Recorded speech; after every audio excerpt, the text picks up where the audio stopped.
जमीन का रसीद को लेके माननीय उच्च न्यायालय का बहुत ही अहम फैसला आया है।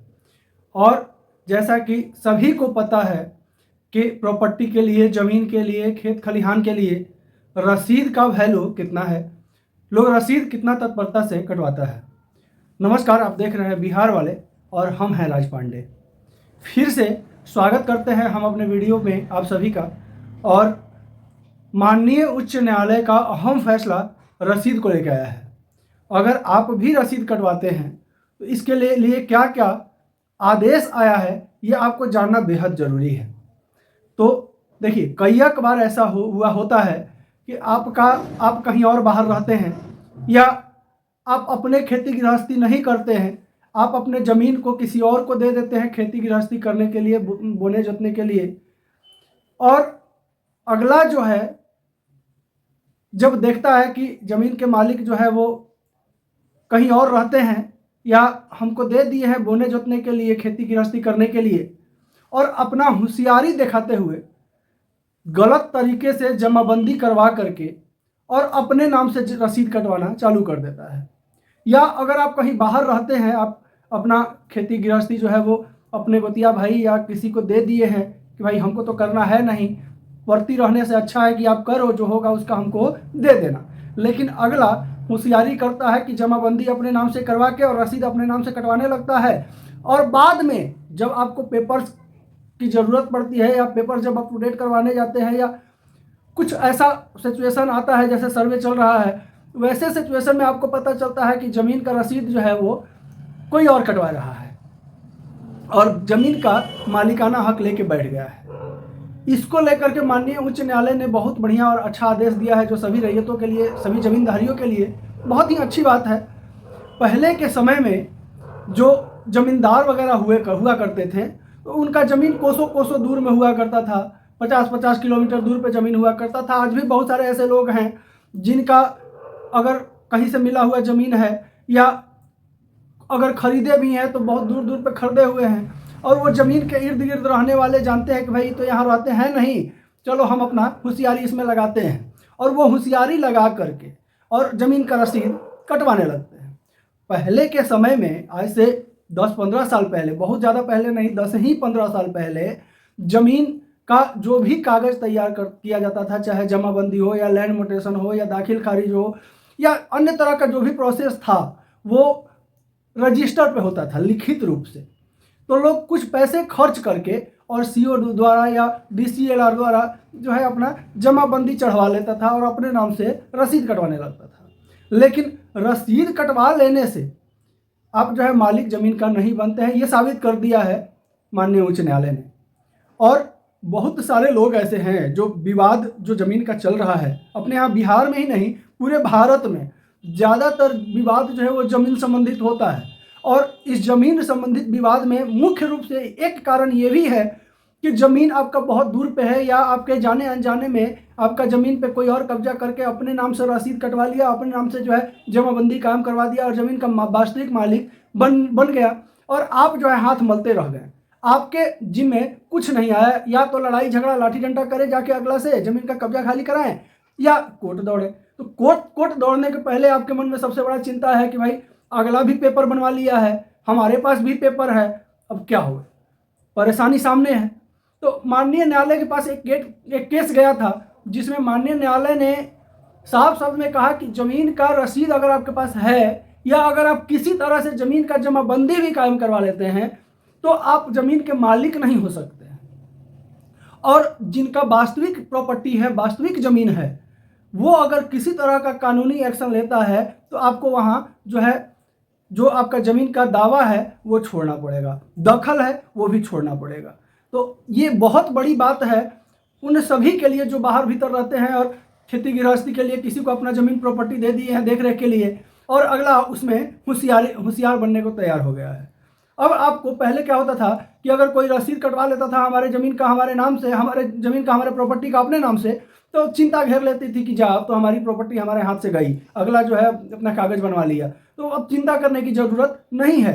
अगर आपकी पुश्तैनी ज़मीन है या आपका खरीदा हुआ भी प्रॉपर्टी अगर है, अगर आपकी पुश्तैनी ज़मीन है तो फिर आप जो है वैसे भी जीते हुए हैं। अगर आपका खरीदा हुआ भी, अगर मान लीजिए आप रहते हैं कहीं और अगर ज़मीन खरीद कर छोड़ दिए हैं और वहाँ जो है जो उस ज़मीन को जानने वाला है वो जाके कब्जा कर लिया है कि तो दूर के हैं, करेंगे क्या। तो वैसे परिस्थिति में जो है आप सिविल कोर्ट का जो है दरवाज़ा खटखटा सकते हैं। और चूंकि आपके पास दाखिल खारिज का भी पेपर है, लैंड म्यूटेशन आप करवाए हुए हैं, ज़मीन का रजिस्ट्री आपके नाम से है, फिर भी अगर अगला जो है किसी तरह अपना जमाबंदी करवा करके रसीद कटवाने लगा है तो भी आपको चिंता करने की अब ज़रूरत नहीं है। अब जो है अगर आप एक पोटेशन DCLR ऑफिस में डालते हैं, सिविल कोर्ट में डालते हैं, तो अगला का जो है हवा टाइट हो जाएगा। जो गलत तरीके से ज़मीन का रसीद कटवा लिया है, जमाबंदी कायम करवा लिया है, होगा क्या ये आपको हम आगे बताते हैं। देखिए, सबसे बड़ी बात कि आप जो है एक लीगल मालिक है। अगर आपके पास पेपर है तो आप जायज़न मालिक है। देखिए, जो अगर गलत तरीके से किसी भी तरह का कोई पेपर अगर बनवाता है तो उस पेपर का जो है प्रिंट आउट जो है सरकार के पास नहीं होती है। जो जायज़ तरीके से, लीगल तरीके से जो पेपर निकालता है या बनवाता है, उसका एक कॉपी जो है सरकार के पास आजीवन के लिए जमा रहता है। चाहे वो उस समय की बात हो जब रजिस्टर पे सारा काम होता था, और चाहे इस समय का बात हो जब ऑनलाइन सारा काम हो रहा है। एक ही प्रोसेस था, लेकिन उस समय जो था वो हस्तलिखित होने की वजह से लोग पैसे उसे खिला करके और पेपर अपने नाम से तैयार करवा लेता था। लेकिन जो ओरिजिनल पेपर है वो जो है वो सरकार के पास सदैव रहती है। जब आप सिविल कोर्ट में याचिका दायर करेंगे, पोटेशन शूट करेंगे, तो वो जो है टोटल आपका पुराना पेपर उसको निकाला जाएगा और आपके तत्कालिक पेपर, आपके पास जो भी पेपर है उससे मैच किया जाएगा। और उस मैच के दौरान ये सिद्ध हो जाएगा कि आप ही ज़मीन के प्रॉपर्टी के वास्तविक मालिक हैं। और वो जो गलत तरीके से पेपर को ऑलरेडी बनवा रखा है, रसीद कटवा रहा है, अगर मान लीजिए, एक तो वो जाएगा नहीं। आप अगर पोटेशन शूट भी करेंगे तो वो रीपोटेशन शूट करने सिविल कोर्ट नहीं जाएगा, क्योंकि वो जानता है कि हम किस तरह से पेपर बनवाए हैं। अगर बाई चांस अगर अगला जाता भी है तो उसमें क्या होगा कि जब आपका पेपर का जब जांच होगा तो वो आप सही हैं तो आपका पेपर जो है उसका नकल मिल जाएगा सरकार के खाते में। और अगर जो नाजायज़ तरीके से जो है रसीद कटवा रहा है और वो भी अगर जा रहा है आपके साथ में कोर्ट में अगर, तो उसके लिए एक बहुत बड़ी समस्या खड़ा होगी। सबसे बड़ा समस्या तो खड़ा होगा कि जब उसका रसीद का जांच होगा, उसका जब जमाबंदी की जांच होगी, जब उसके पेपर्स की जांच होगी, तो वो सरकार के खाते में रीमैच नहीं करेगा, क्योंकि कोई भी डुप्लीकेट बनाया हुआ चीज़ सरकार के जो है खाते में नहीं रहता है। सरकार के खाते में जो ओरिजिनल खतियान है वही रहता है, और उस खतियान से जब मैच किया जाएगा सारा चीज़ों को तो वो अनलीगल जो है सिद्ध हो जाएगा। और वहाँ पे उस पर जो है एक फर्जीवाड़ा का केस जो है कोर्ट की तरफ से अलग से लगा जाएगा कि आप गलत तरीके से जो है पेपर बनवाए हैं, गलत तरीके से आप जो है फर्जी काम कर रहे हैं, आपको जो है सजा होगी। और इस तरह से जो एक कोर्ट का बहुत ही इम्पोर्टेंट और महत्वपूर्ण जो ये फैसला आया है रसीद को लेकर के, इसमें सारे रैयतों के लिए, सारे लोगों के लिए एक बहुत अच्छी बात है और चिंता मुक्त करने वाली बात है। अब जो है अगर आप दुनिया में किसी कोने में रहते होंगे और आपका अगर अपना प्रॉपर्टी, अपना ज़मीन, अपना जायदाद अगर किसी को आप दे दिए हैं देख रेख करने के लिए, खेती गृहस्थी करने के लिए, अगर वो किसी भी तरह से आपके जाने में, आपके अनजाने में अगर वो ज़मीन का रसीद भी कटवाने लगा है, तो आपको बिल्कुल चिंता करने की ज़रूरत नहीं है। ऐसे सिचुएशन के लिए आप जो है सदैव निश्चिंत रहें। कोई कतनो ये नहीं है कि नया नया अगर कोई पुराना बहुत दिनों से बाप दादा के समय से भी अगर खेती गृहस्थी करते चला आया है, आप कहीं बाहर रह रहे हैं और वो बाप दादा के समय से ही 20 साल 30 साल से ही अगर रसीद कटवाने लगा है, तो भी वास्तविक मालिक जो है आप ही रहिएगा। क्योंकि जितना भी सरकार के यहाँ जो भी डॉक्यूमेंट है आपका पुश्तैनी, वो ऑलरेडी सरकार के पास है, और जब वो जांच के दायरे में आएगी तो फिर अगला के लिए एक बहुत बड़ा मुश्किल खड़ा कर देगी। तो अगला कभी नहीं चाहेगा कि आपको परेशान करें और खुद परेशानी में रहें। और अगर ज़मीन पे कब्जा बलबस्ती कर लिया है अगर किसी तरह पेपर बनवा के, तो आप SDM ऑफिस में जो है एक लिखित आवेदन अपने डॉक्यूमेंट को संलग्न करके जमा कर दीजिए और आराम से सो जाइए। आप जो है जिस डेट को आपको बुलाया जाए मजिस्ट्रेट के समक्ष, आप सिर्फ उस डेट को मजिस्ट्रेट के समक्ष जो है हाजिर हो जाइए और अपना जो है पेपर का जांच करवा दीजिए। फिर अगला का देखिए कैसे वाट लगता है और आपका ज़मीन को वो जो है छोड़ता है। तो ये बहुत बड़ी बात है। और देखिए, हम पहले भी अपने कई एक वीडियो में बता चुके हैं कि भारतीय जो न्याय संहिता है वो सर्वोपरि है।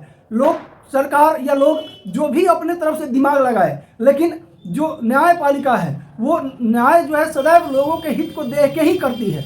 जिससे सभी लोगों को हर एक न्यायपालिका का हर एक आदेश से जो है फ़ायदा ही होता है। तो हमारे चैनल पर अगर नए होंगे तो इसी तरह का वीडियो के लिए चैनल को सब्सक्राइब करना बिल्कुल नहीं भूलें। वीडियो अच्छा लगे तो एक प्यारा सा लाइक ज़रूर करते हुए जाइएगा। इसके अलावा वीडियो को शेयर कीजिएगा ताकि बिहार से निकला हुआ हर एक वो खबर जो हर किसी तक पहुंचना जरूरी है, सभी के पास जरूर पहुंच जाए। नमस्कार, जय हिंद।